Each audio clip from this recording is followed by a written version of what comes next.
A paz do Senhor, igreja. Bom dia a todos, um domingo abençoado na presença do Senhor. Vamos estar iniciando o momento da Escola Bíblica Dominical. Hoje nós vamos estar encaminhando para a lição de número 6, que vai falar da teologia de Elifaz, que é um dos amigos de Jó. Na verdade, a partir de agora, nós vamos conhecer a teologia dos amigos de Jó. Na lição 6, na lição 7, na lição 8, e vamos pular, vai ter um intervalo, e vamos voltar na lição 11 para a teologia de Eliú, tá? Então, a teologia de Elifaz, a teologia de Bildade, a teologia de Zofar, nós vamos estar estudando a forma com que os amigos de Jó viam e conheciam Deus. Teologia é o estudo de Deus, é a forma com que o homem entende e conhece Deus. Então, o título da lição de hoje ele é uma pergunta. A teologia de Elifaz, só os pecadores sofrem? Então, nós vamos fazer esse estudo porque Jó, quando ele entra no processo de sofrimento, porque ele perdeu os filhos, ele perdeu tudo, nesse momento ele já está enfermo, ferido de uma chaga maligna, os amigos de Jó, que vêm de outras cidades, né, eles ficam sabendo do sofrimento de Jó e vêm ter com Jó. Quando eles encontram Jó, eles rasgam suas vestes, se vestem de pano de saco, eles ficam ali em silêncio durante 7 dias, em respeito à dor de Jó, em sofrimento junto com Jó pelo que ele está passando. Mas aí no 7º dia é Jó que começa a falar. Ele começa, na verdade, a fazer um tipo de desabafo, por não estar entendendo o que está acontecendo com ele e pelo tamanho do sofrimento que ele está passando. O luto de perder seus filhos, perder todo o seu negócio, se ver assim falido, doente. Então ele começa a desabafar. Nesse momento de desabafo, um dos primeiros amigos que começa a falar é Elifaz. E ele vai falar com Jó no capítulo 4, que é onde está a lição de hoje. Elifaz fala no capítulo 4 e no capítulo 5. Jó responde no capítulo 6 e no 7. Elifaz fala no capítulo 15 e Jó vai responder no 16. Ele vai falar de novo, Elifaz, no capítulo 22 e Jó vai responder no capítulo 23. Nós vamos conhecer um Jó que não aceitou a acusação, que não aceitou que fosse imposto sobre a vida dele um peso de culpa que ele não tinha. Então Jó tenta se defender a todo instante e mostrar aos amigos dele que ele conhece esse Deus e que ele tem a consciência de que ele não entende o porquê, ele sabe que é a mão de Deus, mas ele não sabe porquê, e que ele não entende o porquê de todo esse sofrimento. Mas os amigos dele têm uma outra visão, tá? Vamos fazer a leitura bíblica. Vamos começar em Jó capítulo 4, e diz assim: Então respondeu Elifaz o temanita e disse: Se intentares falar-te, enfadar-te-ás? Mas quem poderá conter as palavras? Eis que ensinaste a muitos e esforçaste as mãos fracas. As tuas palavras levantaram os que tropeçavam, e os joelhos desfalecentes fortificastes.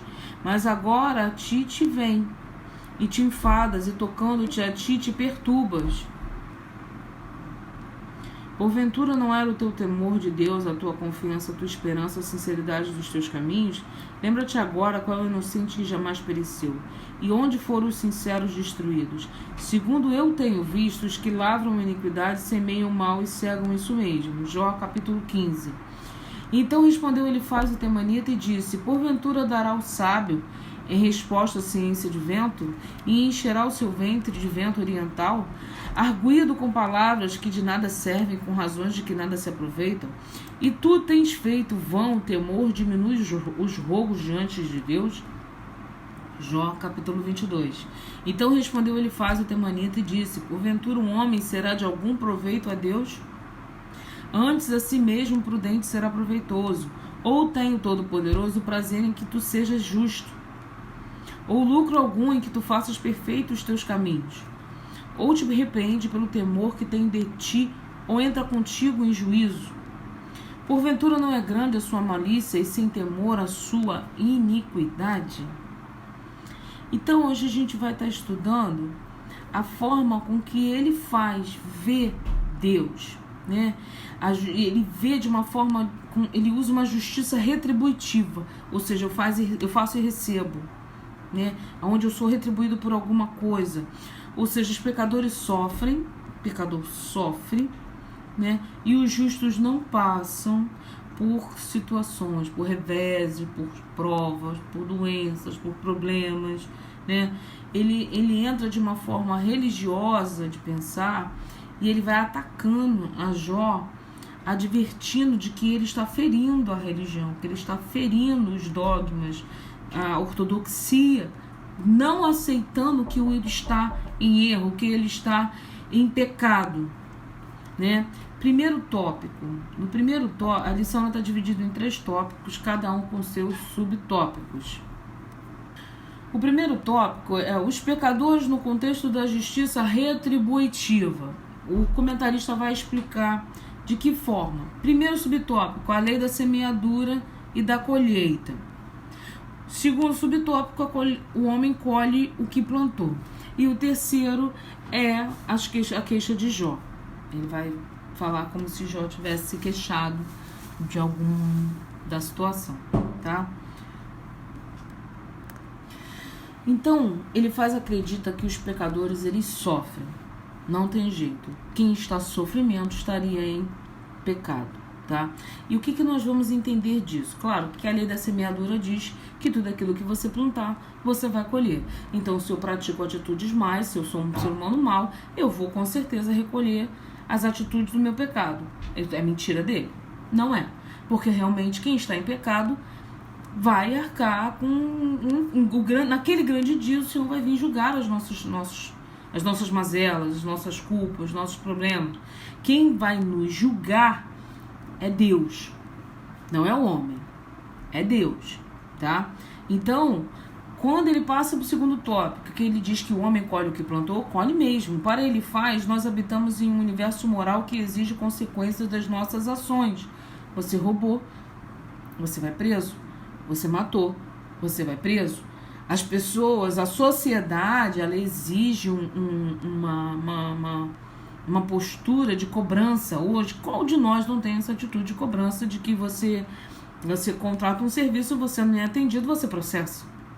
Você é roubado, você vai na delegacia, você faz queixa porque você foi assaltado.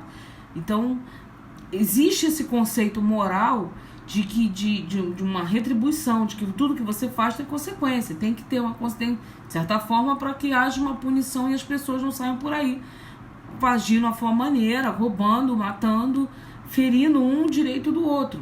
Mas o direito de um começa onde termina o direito do outro, tá? A Bíblia mostra que o princípio, por exemplo, o salmista confirma que Deus é bom e justo e por isso recompensa os bons e pune os maus. O Novo Testamento também atesta esse princípio, porque os olhos do Senhor estão sobre os justos, mas o rosto do Senhor é contra os que fazem mal. Portanto, ele defende que o pecado sempre produz consequências, mas que aí que entra o problema, mas que somente os pecadores pagam por isso. Assim, segundo ele faz, se Jó estava sofrendo era porque havia pecado. A questão não está no haver errado. A questão está no julgamento do outro. Porque, vamos abrir um parêntese aqui para fazer uma colocação. Nós não estamos dizendo, o livro não está dizendo, o autor não está dizendo, o livro de Jó não vem dizer que porque a pessoa pecou, ela não vive uma vida de infortúnio, não tem nenhuma consequência, ela não paga por isso. Não é isso. Não é isso. Por quê? Deus, ele ama o pecador. Ele não ama o pecado. Mas ele recebe o pecador. A palavra diz que o Senhor se alegra um coração contrito, que volta para Deus, que reconhece Ele como seu Salvador, como seu Senhor, que entrega a sua vida a Ele. Mas o Senhor não nos isenta de arcar com as consequências dos nossos atos. Nós somos seres humanos, nós temos uma tendência ao pecado, falamos demais, pensamos demais, agimos mal, tomamos decisões e atitudes precipitadas que nos levam a errar, a pecar contra a nossa vida, pecar contra o nosso irmão.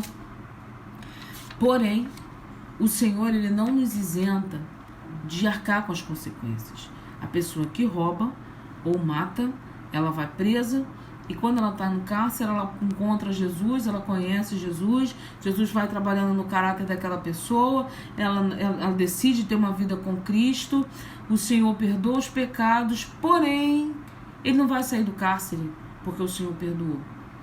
Ele não vai sair de lá porque ele levantou a mão para Jesus. Negativo. Ele vai arcar com as consequências dos erros cometidos, até que ele cumpra na lei do homem pelo erro que cometeu e possa viver com Cristo uma vida plena. Mas o fato de servir a Cristo não dá legalidade para as pessoas cometerem pecado e acreditar que quando o sofrimento vem, coitado de mim, eu não fiz nada. Nós não devemos nos julgar, porque nós não podemos medir as nossas atitudes, visto que o princípio desse século cegou o nosso entendimento.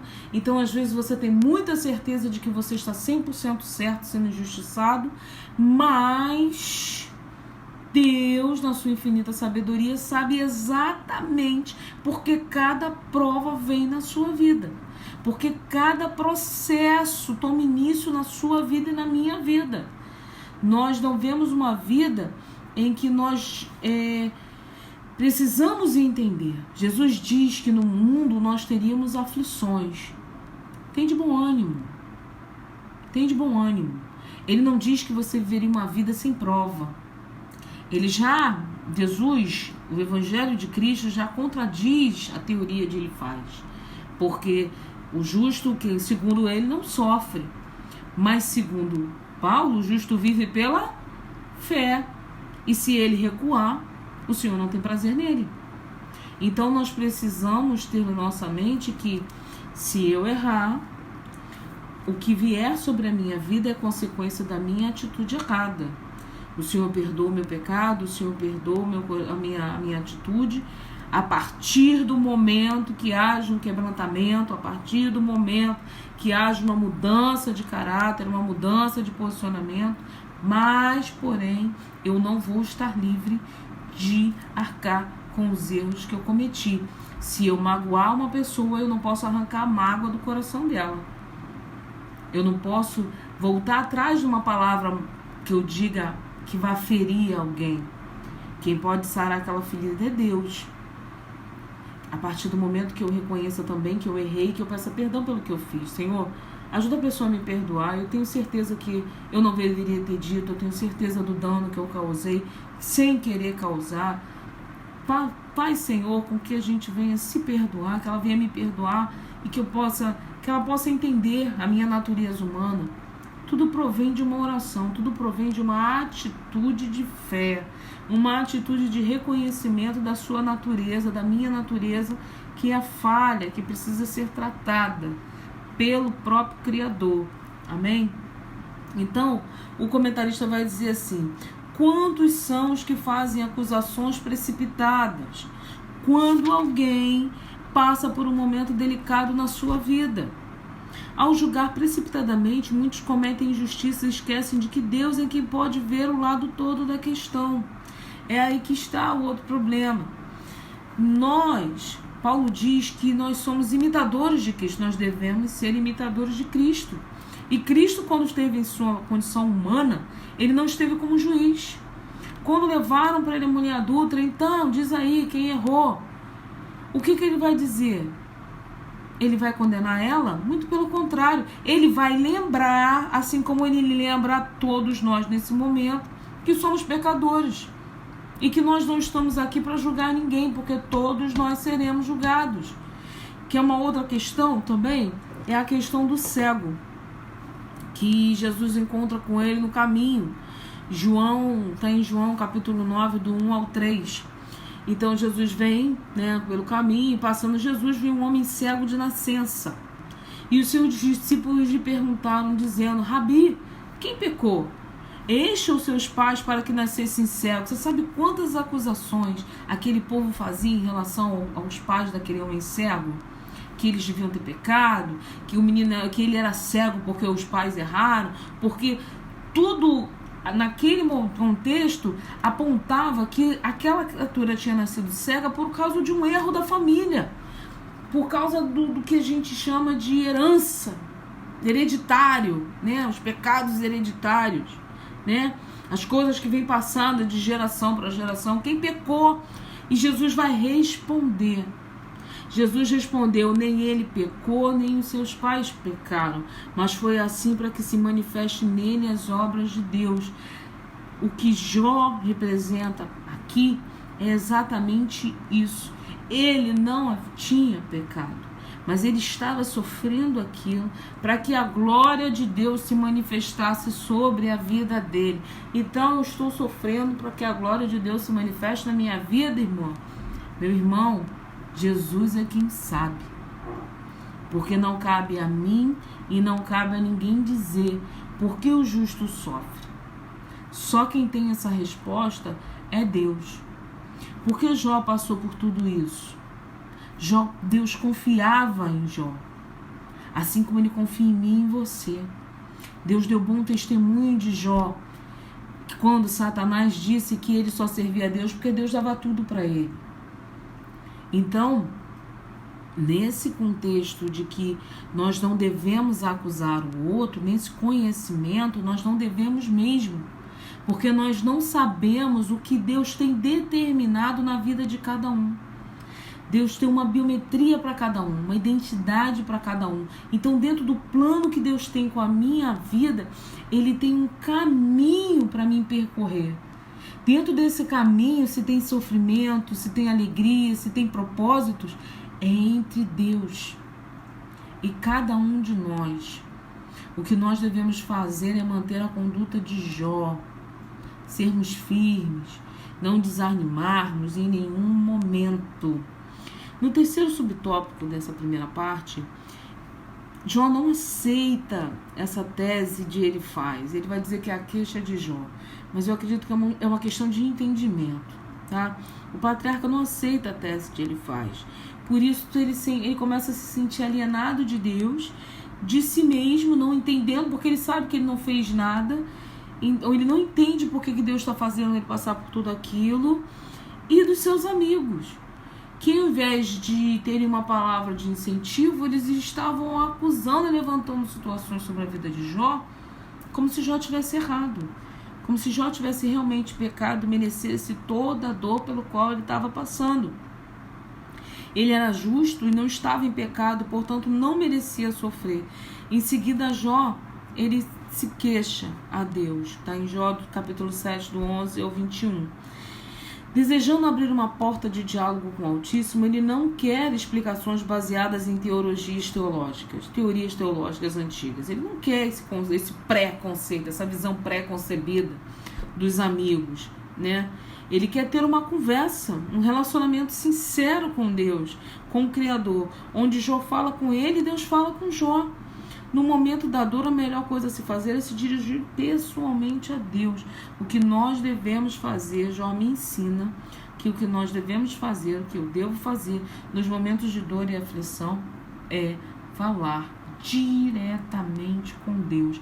Não esquecer que Deus, ele cuida de mim, ele cuida de tudo, e que o único que tem resposta para minha vida e solução para todas as situações é Deus. Mas eu preciso partir também do suposto que eu entendo. Quando eu entendo que é a mão de Deus, Senhor, faz em mim a tua vontade. Claro que essa é uma atitude que não é tão simples de se ter, né? Porque nós temos que aceitar o que vai vir, né? Segundo tópico, os pecadores no contexto da tradição religiosa. Aí a gente vai ver isso de uma forma mais religiosa, né? Aqui nós vamos iniciando o início do capítulo 15, que é quando ele fala novamente com Jó. Então ele já falou, Jó já se defendeu, e ele vai falar mais uma vez, ele vai acusar Jó mais uma vez, tá?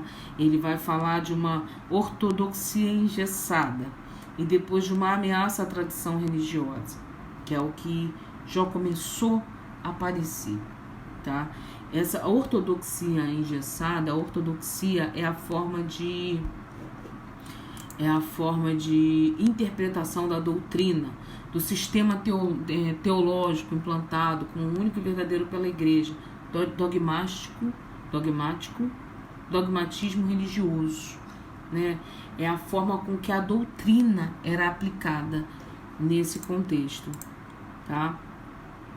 Então, era uma forma engessada de se ver, era uma forma como se não tivesse um outro meio, né?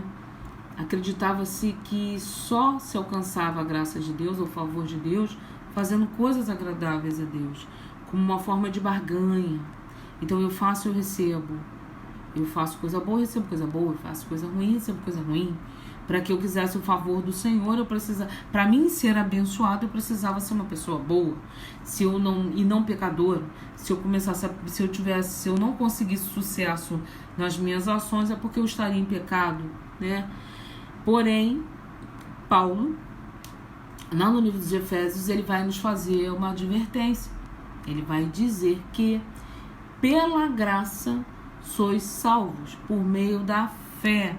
E isso não vem de vós, é dom de Deus.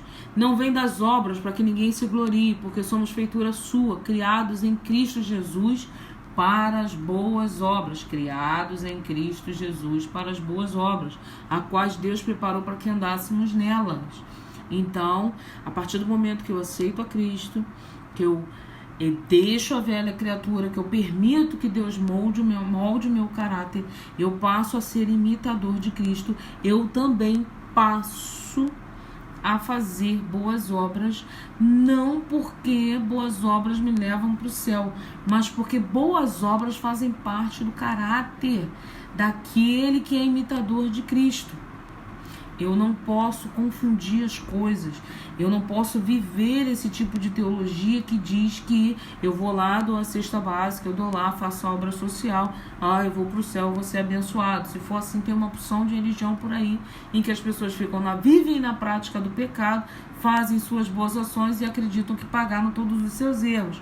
Não é assim, não. O nosso Deus, ele pede uma mudança de vida, uma mudança de olhar, uma mudança no teu estado atual. Então, eu não faço obra social porque eu vou para o céu. Eu faço obra social porque Cristo habita em mim e ele me deixou o ensinamento de que eu preciso cuidar dos menos favorecidos. Eu preciso cuidar dos mais fracos, dos mais frágeis. Então, eu faço obra social porque a fome do meu irmão me dói, porque a falta de vestimenta do meu irmão me dói, porque eu não consigo viver bem sabendo que outra pessoa não está bem. Como eu faço parte de um corpo de Cristo, onde eu não consigo enxergar a necessidade do meu irmão, ou eu quero fazer troca com Deus, fazendo um favor de ajudar o outro, achando que Deus vai me favorecer por isso. Isso não nos exime das consequências dos nossos erros. Não é porque eu faço obra social que, se eu pecar, Deus não vai pesar a mão sobre a minha vida. Não é porque eu faço minha obrigação como cristão, dou meu dízimo, faço minhas ofertas, compareço aos cultos, então Deus não vai pesar a mão sobre mim porque eu estou fazendo a minha parte, a minha obrigação. Não é isso. Não é isso. Deus, ele conhece o meu coração e o seu coração, além das aparências, além das nossas atitudes. Ele conhece o nosso interior, ele conhece a intenção das nossas ações.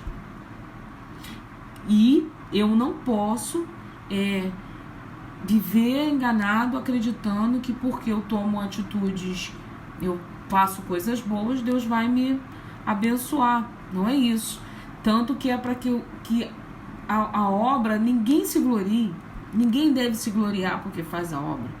Nós devemos fazer a obra porque o nosso coração, o nosso caráter cristão nos impulsiona a fazer, tá? E ele passou a ser visto como uma ameaça à tradição religiosa, porque se ele era um homem bom, ele era um homem justo e estava naquele sofrimento, quem ia querer adorar um Deus que deixasse o homem naquele estado de sofrimento? Como que você vai falar de um Deus que deixa um homem naquele estado, perder os filhos, perder tudo?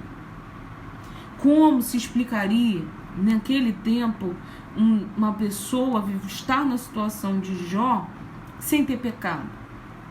Para eles não tinha como, para ele não tinha como justificar isso. Então, a partir do versículo 7 do capítulo 15, ele vai começar a discutir com Jó e vai colocar de uma outra forma. Ele vai dizer assim: que sabes tu que nós não sabemos? Que entendes que não haja em nós? Que entendimento que há em Jó, que não há em você, que não há em mim? Porque Jó dizia que ele não tinha errado. Então ele queria entender que entendimento é esse que Jó tinha de que ele não estava errado. Ele estava naquela condição de sofrimento. E ele vai dizer que há entre nós encanecidos idosos, muito mais idosos do que o teu pai.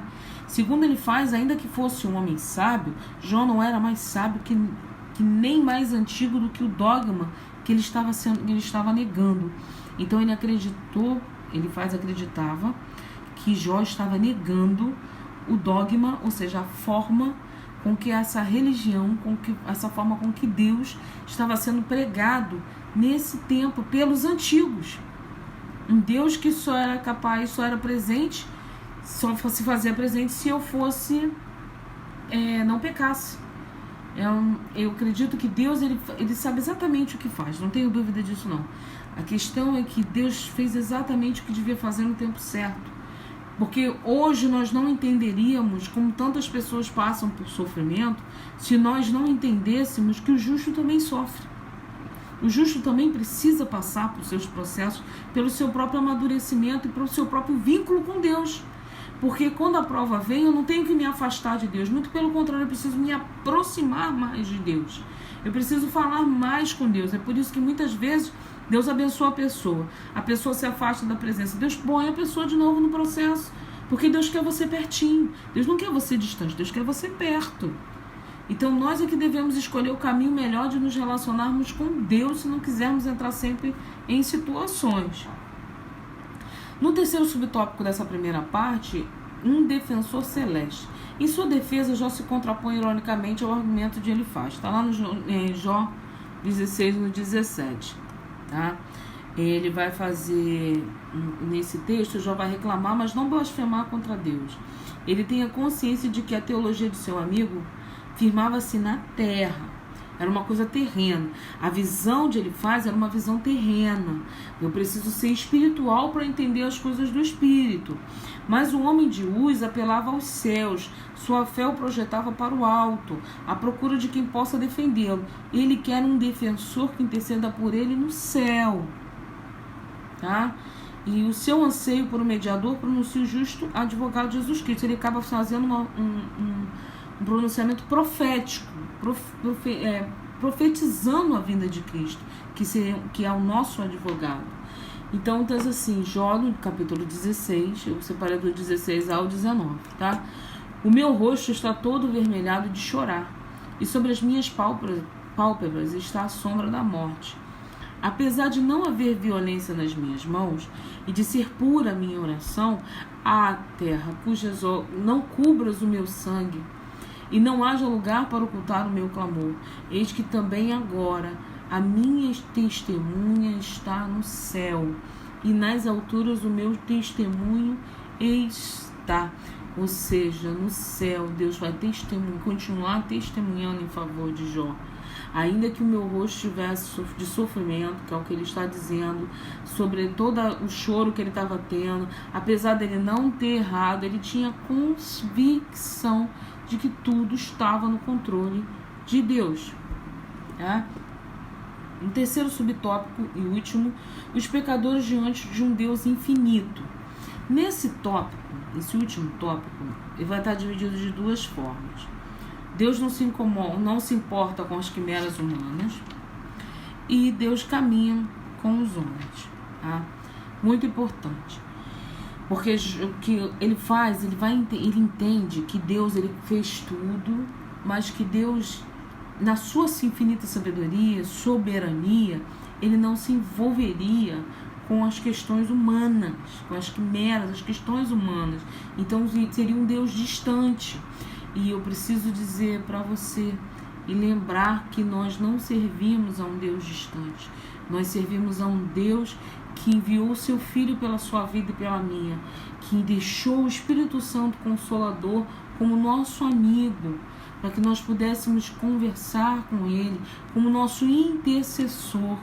Deus não é um Deus distante, Deus é um Deus próximo, que nos quer próximo. Você serve a um Deus de relacionamento, que ele não abre mão de ter uma intimidade contigo. Então, no seu terceiro discurso, lá no capítulo 22, ele vai mais uma vez, e ele vai apelar pela transcendência divina. Ao atacar Jó, ele vai falar da transcendência. A transcendência diz respeito ao conjunto de atributos do Criador, que ressalta a sua superioridade em relação à criatura. Nós não temos dúvidas de que Deus ele é superior a nós. Ele está muito além da nossa natureza humana, frágil, pecadora, má, tendenciosa, né? E ele vai dizer assim, ele vai realçar, portanto, a infinitude divina em contraste com a finitude humana. Para ele o sofrimento de Jó era um atestado de que ele havia pecado e que por isso Deus o havia abandonado. Ele era grande e não poderia se envolver com as quimeras humanas, principalmente nas do pecador Jó. Ele faz de estar com Deus transcendente, porém distante, que não se importa muito com o que acontece aqui na terra. E aí a gente precisa, eu separei alguns versículos, porque isso não é verdade. Nem por nenhum instante, por nenhum segundo, permita que ninguém venha dizer a você, meu irmão, que Deus está distante, que Deus não está te vendo, que Deus não está te ouvindo, que Deus não sabe do teu sofrimento, porque isso não é verdade. Em Isaías 49:15, ele vai dizer assim: porventura pode uma mulher esquecer-se tanto do seu filho que cria, que não se compadeça dele, do filho do seu ventre? Mas ainda que esta se esquecesse dele, contudo, eu não me esqueceria de ti. Lucas 11:11-13. Qual pai entre vós que, se o filho lhe pedir pão, lhe dará uma pedra? Ou também, se lhe pedir um peixe, lhe dará por peixe uma serpente? Ou também, se lhe pedir um ovo, lhe dará um escorpião? Pois se vós, sendo maus, se eu, você, todos nós, na nossa natureza humana precária, sendo maus, sabemos dar boas dádivas aos nossos filhos, quanto mais dará o Pai Celestial, o Espírito Santo, àqueles que lhe pedirem. Você tem um Deus que, se você pedir, se você chamar, se você clamar, Ele te ouve. Nisto está o amor. Não em que nós tenhamos amado a Deus, muito antes de nós amarmos a Deus, mas Ele nos amou. Ele nos amou a nós, enviou seu Filho para propiciação pelos nossos pecados. Muito antes, o Senhor, já conhecendo a nossa natureza humana, Ele enviou o seu Filho para morrer por mim e por você, para que nós tivéssemos uma chance de salvação. E é isso que Ele faz, não tinha como consciência ou como conceito, que nós servimos a um Deus que nos ama, que nós servimos a um Deus que Ele é perdoador, que Ele é abençoador, que Ele é cuidador das nossas vidas. Deus caminha com os homens. Jó expõe seus argumentos de forma mais clara. Ele demonstra que nunca negou a transcendência de Deus, como ele faz, quer dar a entender, e reconhece que Deus é excelso. O poder e pode fazer, o que Ele pode fazer, quem pode parar o que Deus tem para fazer. Mas se Ele está contra alguém, quem então o desviará? E que sua alma quiser, Ele fará. Em Jó 23, do 3 ao 10, ele vai dizer assim, capítulo 23, versículo 3 ao versículo 10. Ah, se eu soubesse onde poderia achar, então me chegaria ao seu tribunal, exporia ante ele a minha causa, a minha boca encheria de argumentos. Ele está dizendo assim, ele faz Eu sei quem é Deus. E se for Deus, onde eu me chego no tribunal dele, eu vou expor para ele toda a minha causa. A minha boca se encheria de argumento, saberia as palavras com que ele me responderia, entenderia o que me dissesse. Porventura, segundo a grandeza do seu poder, ele contenderia comigo? Não, ele antes me atenderia. Ali o reto pleitearia com ele, e eu me livraria para sempre do meu juiz. Eis que se me adianto, ali não está. Se torno para trás, não o percebo. Se opero à esquerda, não vejo. E se encobro à direita, não diviso. Porém, ele sabe o meu caminho. Provando-me ele, sairei como ouro. Jó aceita a aprovação, porque o processo do refino do ouro faz o ouro passar por uma alta temperatura para que toda a impureza do ouro seja retirada. O ouro, para ter todo aquele brilho, para ter todo aquele viço, para ser verdadeiramente valioso, ele precisa ser tirado das suas impurezas. E as suas impurezas são retiradas no fogo. O que Jó está dizendo para ele faz é que se ele está errado e se é Deus que está corrigindo, ele vai sair desse processo melhor do que ele entrou. Mas que ele queria que Deus sabe dele, porém ele sabe o meu caminho. Deus sabe o meu caminho. Deus sabe exatamente porque me faz passar por certas situações. Deus sabe exatamente porque ele faz a mim e a você passarmos pelas situações que nós passamos. Nós não entendemos muitas vezes. Não entendemos e não vamos entender. O que nós devemos fazer é confiar somente. Todavia, esse é apenas um lado da história. Jó está consciente que este Deus, embora grande, também caminha com os homens. Isso não é um Deus que a glória dele está lá e você está sofrendo aqui. Não é isso. Jó passa a ficar cada vez mais seguro e consciente, não apenas de seu caminhar com Deus, mas do caminhar de Deus com ele. E é exatamente isso. Não devemos temer mais em ficar diante de Deus, pois o andar com ele é reto. Em Cristo, Deus caminha com os homens, sendo o Altíssimo transcendente. Envolve-se com os seres humanos nos diversos detalhes da vida. Então, a conclusão da nossa lição é que na teologia de ele faz, quem está sofrendo, e aliás, que o justo não sofre. Se o justo sofrer, ele não é tão justo assim. E nós vamos entender que não é bem assim. Deus, ele tem os planos e tem os propósitos. E eu preciso entender na condição em que Deus me põe, em contexto que Deus me põe, o que Deus está querendo de mim. O Senhor, o que o Senhor está querendo de mim com essa situação? O que o Senhor pretende tirar de mim ou acrescentar em mim depois que todo esse processo passar? Porque se eu não entender o que Deus está fazendo, eu preciso pelo menos aceitar o processo e deixar Deus terminar a construção que ele está fazendo em mim. Amém? Em Jó 16, capítulo 16, do 1 ao 5, ele vai deixar uma reflexão para mim e para a sua vida. Tá?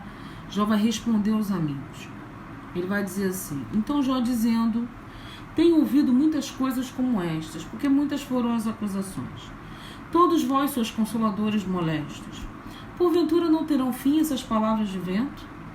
Ou que te irritam para assim responderes? Falaria eu também como vos falais? Se a vossa alma estivesse no lugar da minha alma? Ou amontoaria palavras contra vós? E manearia contra vós a minha cabeça? Antes vos fortaleceria com a minha boca, e a consolação dos meus lábios abradaria a vossa dor. Nós somos imitadores de Cristo, nós não somos imitadores de Deus. Toda justiça ela fica com Deus. Deus é justo juiz, é a Ele que cabe o julgamento da minha e da sua vida. Como imitadores de Cristo, precisamos ser boca de Cristo nesta terra. O que Jó está dizendo aqui é: se eu estivesse no teu lugar, será que eu amontoaria todas essas palavras, eu falaria todas essas coisas para você? Será que eu manearia a minha cabeça, eu te acusaria? Antes, eu fortaleceria com a minha boca. a consolação dos meus lábios e bradaria a sua dor. Nós não entendemos por que cada pessoa passa pelo processo que passa. Nem vamos entender. Mas nós precisamos entender o nosso papel como imitadores de Cristo, como multiplicadores do Evangelho, multiplicadores das ações de Cristo, e entender que nós estamos aqui para que haja confiança, para que haja fortalecimento. Se a pessoa está no processo, está em dor, não faz com olhos de acusação, porque nenhum de nós está livre de dor e sofrimento, mas seja um ouvido que ouve, porque na verdade Jó queria ser ouvido.